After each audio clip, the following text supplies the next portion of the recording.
দেখো বন্ধুরা, এই যে আমার গপুকে এই যে খেতে দিয়েছি কত কিছু, চকলেট, ক্যাডবেরি, লাড্ডু, তারপরে আপেল, কলা, তালের বড়া, মাখন, মিষ্টি, মালপোয়া। দেখো এই যে আমার গপু খাচ্ছে, এই দেখো আমার গপুকে দেখো, গপুকে সাজিয়েছি সমস্ত নতুন ইসে দিয়ে, জামা কাপড়, নতুন বাসি সব দিয়েছি, রূপোর বাসি আছে, হ্যাঁ, সোনার জিনিসও আছে, কিন্তু আজকে সব নতুন আবার দিয়েছি।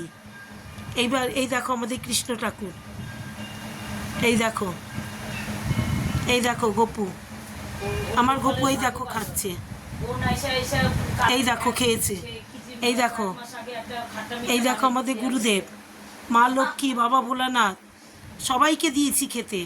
এই যে নারায়ণশিলা, আমাদের নারায়ণশিলা, এই যে ছেলে পুজো করতে গেছিল, গোপালের অভিষেক করতে গেছিল এক বাড়িতে, এই যে নারায়ণশিলা পুজো করে নিয়ে এসছে।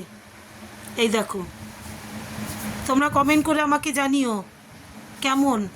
হ্যাঁ, আমার গপুকে অভিষেক করিয়েছি, স্নান টান করিয়েছি, ঘি, মধু, অগরু, চন্দন, তারপরে দুধ সব দিয়ে এই দেখো অভিষেক করিয়ে তারপরে পুজো করতে বসে, রাত্রে আবার দেবো, লুচি টুচি করে দেবো রাত্রে। এই দেখো, তোমরা কিন্তু কমেন্ট করে আমাকে জানাবে কিন্তু কমেন্টে। তাহলে শুভ দুপুর, রাখি।